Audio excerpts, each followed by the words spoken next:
If you can identify a spammer who is bombing you with unwanted emails, you can say he is reducing the utility of my resource.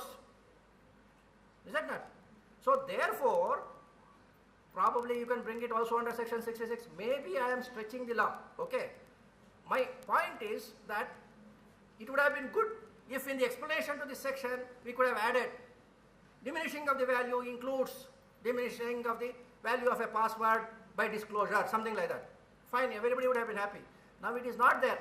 Until such a thing is there, should we remain quiet or should we interpret it appropriately is what I am asking. We have many frauds which are any offences committed with ATM, credit cards, mobiles. People ask, ITA 2000 is only computer crimes. We need one more law for credit card crimes. We need one more law for mobile crimes. It may not be necessary. Why? ITA 2000 has defined computer in such a manner that mobile is also a computer. A credit card which contains electronic information embedded in it is an electronic document. When you swipe the credit card on a swiping device, it is a computer which is reading this electronic document. It sends the message to somewhere else, and that computer sees who is the customer, what is his limit, and now it processes. The person wants to buy for something for 2000, whether it is within that limit. If so, it will send a decision in the electronic means this transaction is approved. These are all computer transactions. So the entire credit card transaction goes through a computer. If there is any fraud involving that, it is nothing but a cyber crime. It can be brought under any of the known sections of Information Technology Act, most probably under section 66. So therefore, these emerging crimes, including SMS spoofing and others, can effectively be brought under section 66 if we are perhaps a little liberal in interpretation of the section. Okay. Now, I am talking of this interpretation only for the purpose of serving the society to make an offence recognized. That's all. Okay. Now, having addressed this issue that there is so much of potential in this section 66, one point I would like to make is police sometimes wrongly use section 65 in many of the cases because the heading says tampering of source code. This section does not apply to the conventional hacking cases. It applies only where the information which is deleted was something which law required it to be maintained for a certain period of time. Many of the software cases, including in Cybercrime Police Station Bangalore, which is supposed to be the repository of the most intelligent cybercrime knowledge in the country, not only in Karnataka. Many cases have been booked under section 65 for software. For example, a worker of Infosys, if he makes some changes in the software, that is booked under section 65, which is not correct. It should be booked under section 66.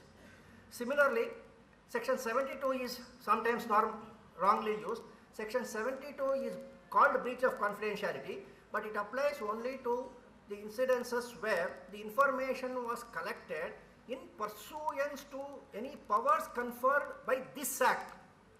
Under the powers conferred under this act, if I am getting any information, losing confidentiality of that information gives the right for breach of confidentiality.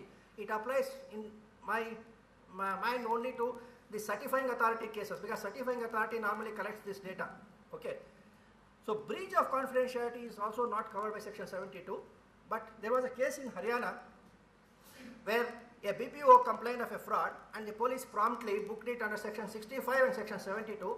They omitted section 66. This should have come only under section 66. Neither 65 is applicable nor 72 was applicable. That is the kind of mistakes which can happen. Of course, the same company did make a public statement that in India, police are not capable of understanding cyber crimes, so I don't have the confidence of doing my business in India. I will shift my business to Australia. This is the comment made by that particular company because they felt that when they discussed this issue with the police, saying that my 600 crore intellectual property right has been lost, they felt that somehow police are not understanding how one electronic file, copy of which you still have, you say it is valued at 600 crores. Have you lost it? No, it is still there in my computer. What I have lost is that lost the confidentiality confidentiality. That patent information perhaps only I knew. Now my competitor also has knowledge about it. So next 10 years I would have made 600 crores. So that is the value I have lost today. Now can the police understand the value of this information in terms of this thing, and then use the appropriate section? This is a point which needs to be looked at. Now, having said that Information Technology Act has something in it in section 66 which you can apply for various cases, the problem in utilizing this is in evidence. In digital evidence, we have these problems that sometimes there is some evidence, but you cannot seize it. Why? Because the evidence lies in Yahoo server in USA, and what you are talking of is one page in Yahoo which has got millions of pages. You cannot go and seize Yahoo server and bring that hard disk and present to the court. Here is the offending material. You have to do without the physical presence of the so-called original evidence. Okay, that is a challenge. Sometimes there will be evidence on a hard disk which is lying somewhere in India. Maybe police can go there, seize the hard disk and come. Sometimes evidence is in transit. It is available now, but 5 minutes later it will not be there. Okay, so only if you are able to collect it at the appropriate time, it is possible. There can be evidence which the person has erased. It was there, but because somebody said that the offence is not cognizable, the police took 3 days to get a warrant issued. By that time this person got wind of some problem, he has erased everything. There was evidence, it has been erased. Evidence that is hidden, it is there, but it is not visible, it is hidden by some technological device. These are the issues of evidence. One of the solutions which the Information Technology Act gave for this was, under section 65B of Indian Evidence Act, it said that if information is in electronic form, if you want to present it as admissible evidence, then if you can bring that electronic evidence as electronic evidence, it is fine. But you can also bring it as a printout. That is, you can print out an electronic evidence, and with proper certification, it becomes admissible as a true copy of the electronic document. That is, what is there as electronic document becomes a printed document, and theoretically, this printed document is also an electronic document. See, the definition of electronic document used in Information Technology Act, and if you combine it with data and other things, it means a printed document preparatory to processing, a document which is being processed, document which is processed in a computer, they all belong to this category of electronic information and data. So any crime which happens in any of this loop qualifies as an offense of electronic document. So this section 65B says a true copy of the electronic document is permitted. In fact, Cyber Evidence Archival Center is one of the services which I started some time back to provide a service of recording an evidence which is there on the website, which we are afraid that it may be removed after some time. There is a website which is saying something false. Somebody wants to take an action, but he knows the moment he sends a lawyer notice, that will be removed. But offense has already been done. Okay. Cyber Evidence Archival Center provides such a service. In fact, this was used in one of the first cases which went for conviction under Information Technology Act, which was Suhaskati case in Tamil Nadu, where the conviction under section 67 was based on a message posted in Yahoo e-group. We could not bring the Yahoo server, but I had downloaded that into a printed form, given a certificate, and that was accepted.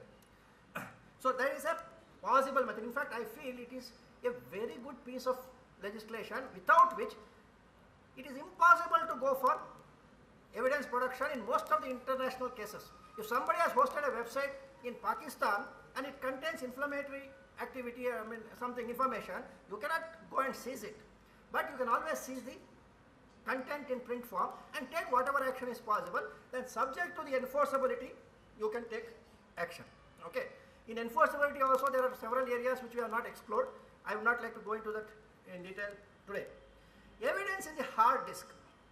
When we take evidence in the hard disk, there are certain precautions to be taken, because we take the hard disk, remove it from the computer, then produce it to the court.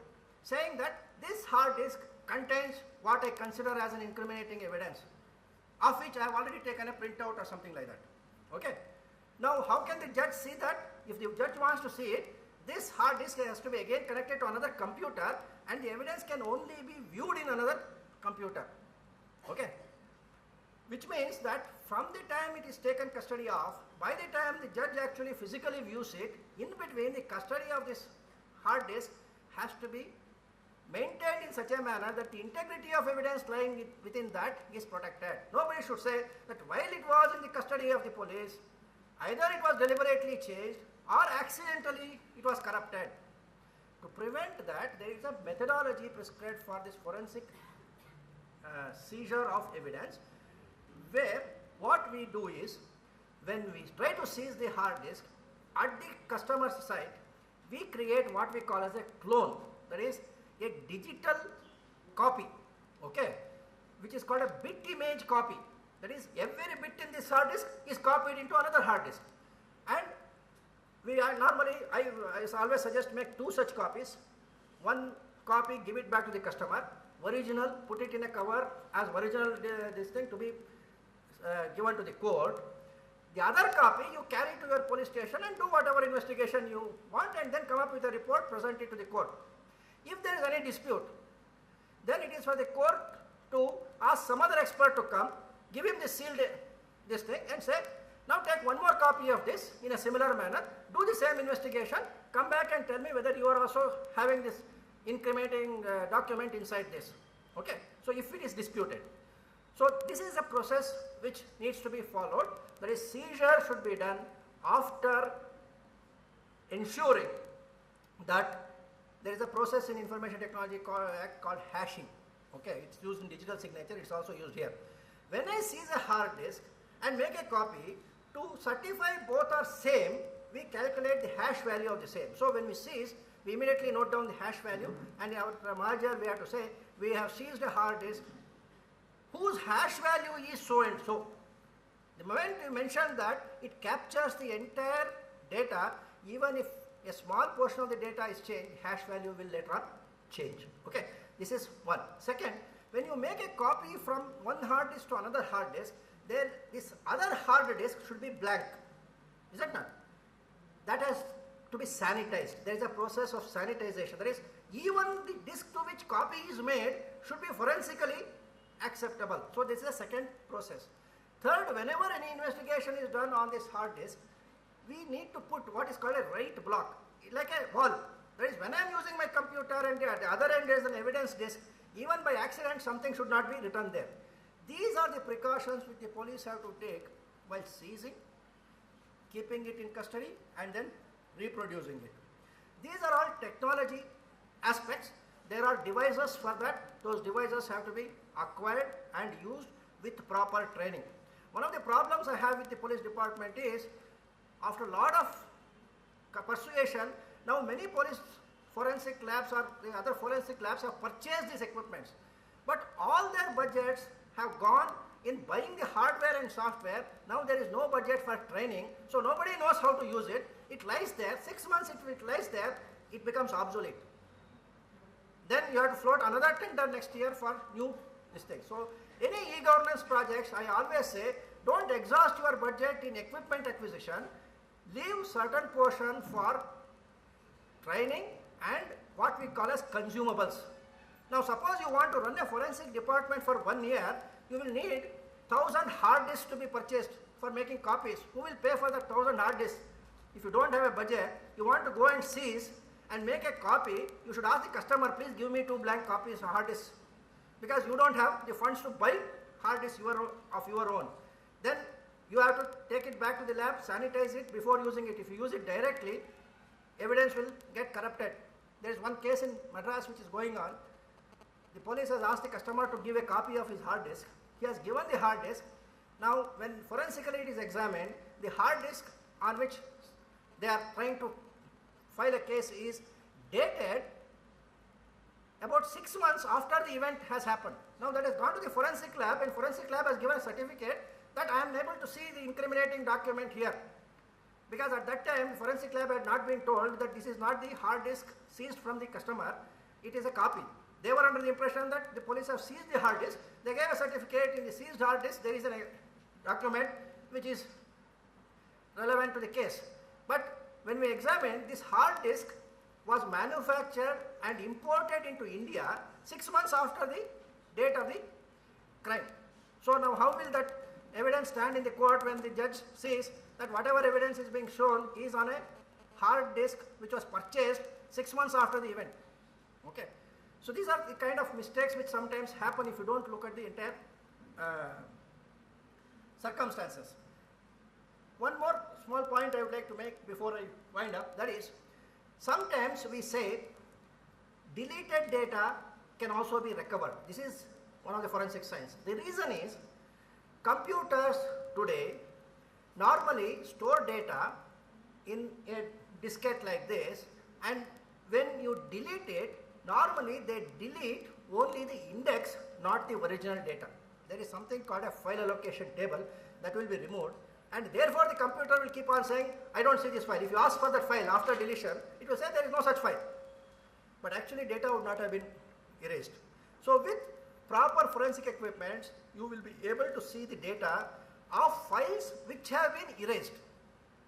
And sometimes this data, if it is overwritten, then it will be lost. But even in the overwriting process, there are certain pockets of data which sometimes remain for years. You may be able to seize a hard disk, within that you may see data 5 years back, but maybe what has been created yesterday, sometimes it may not be visible. So if somebody puts up a question in the court, sir, these people are saying they were able to get 5-year-old data, but tell me whether they can get yesterday's data. If the person says, no, yesterday's data is lost, 5-year-old data is there, you must be able to say that, yes, technologically it is possible. You have to examine and see why it is possible. So this is because the technology of data storage and data retrieval depends on file allocation table, and that getting removed at the kind of deletion, at the time of deletion, it is possible to recover old data.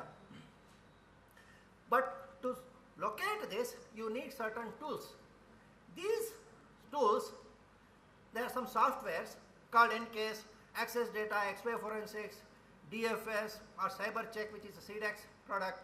What they do is, they look at data at the byte level, that is 0 and 1 level. They don't look at a Word document by going to Microsoft Office, opening the Word application and then reading it. That is what I and you will do. This software doesn't require any application.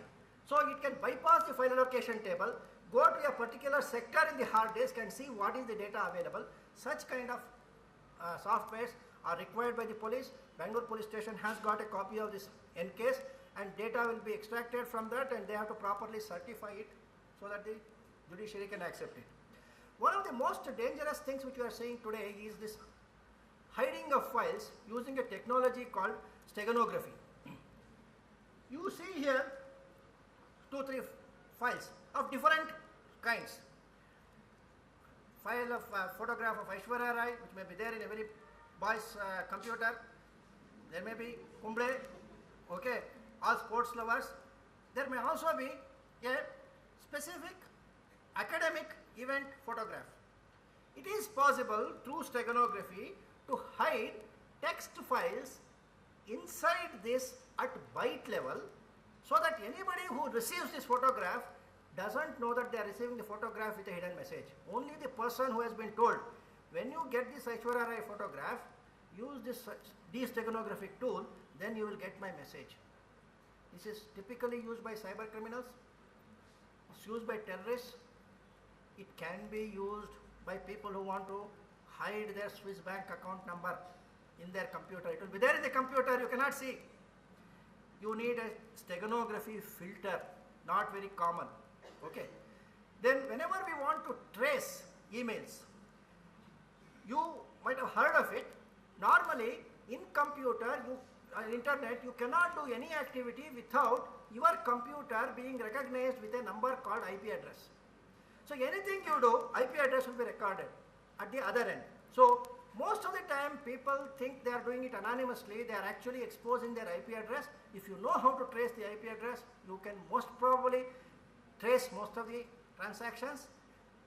There can be a few cases of what we call as IP spoofing. Those are special cases. Even in IP spoofing, if you have a separate investigation, maybe you may be able to identify the prior to spoofing some activities, okay, provided the police are really interested in solving the case. Today, I feel in some states, cybercrime police have gone to the second phase. First phase was they were very eager to get cases, take pride in solving the cases. Now some police stations, they say, I have got enough cases, I don't want a new case because my statistics will get affected. So to the extent I can push the case back to the normal police station, I am happy. If that is the attitude, it is not possible to solve these cases. If you take the interest, you can take the assistance of specialists, you may be able to crack, you may be able to produce evidence, you may be able to get convictions, provided you are interested.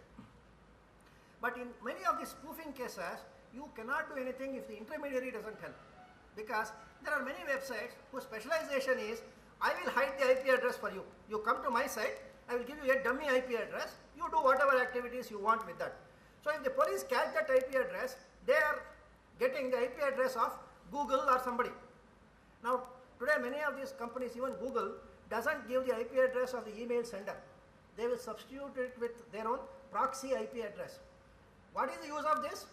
Only to make it difficult to trace this email. Who has to trace it? Police have to trace it. When they have to trace it? When there is a crime. If it is a normal this thing, there is no need. Whenever there is an offense which has happened, when we try to trace, the tracing leads to Google server. Now I have to prepare a big request for them, and they will say that I have got bound by privacy laws of USA. I am not willing to give you this IP address. They will put all steps, barriers for you to get the information. If you want to get the information, you have to go to the court. You have to seek the blessings of the court and say, please give me an instruction address to Google. Unnecessary wastage of resources. But many times it happens. Police, if they send a letter directly to Google, they will refuse. I am bound by privacy laws. It has happened in some cases where a Hong Kong ISP refused. The police in Chennai had to send it to CBI, CBI had to send it to Interpol, Interpol had to send it the request, it never happened. So the only other alternative is go to the court, get a direction, please issue a direction to Orkut.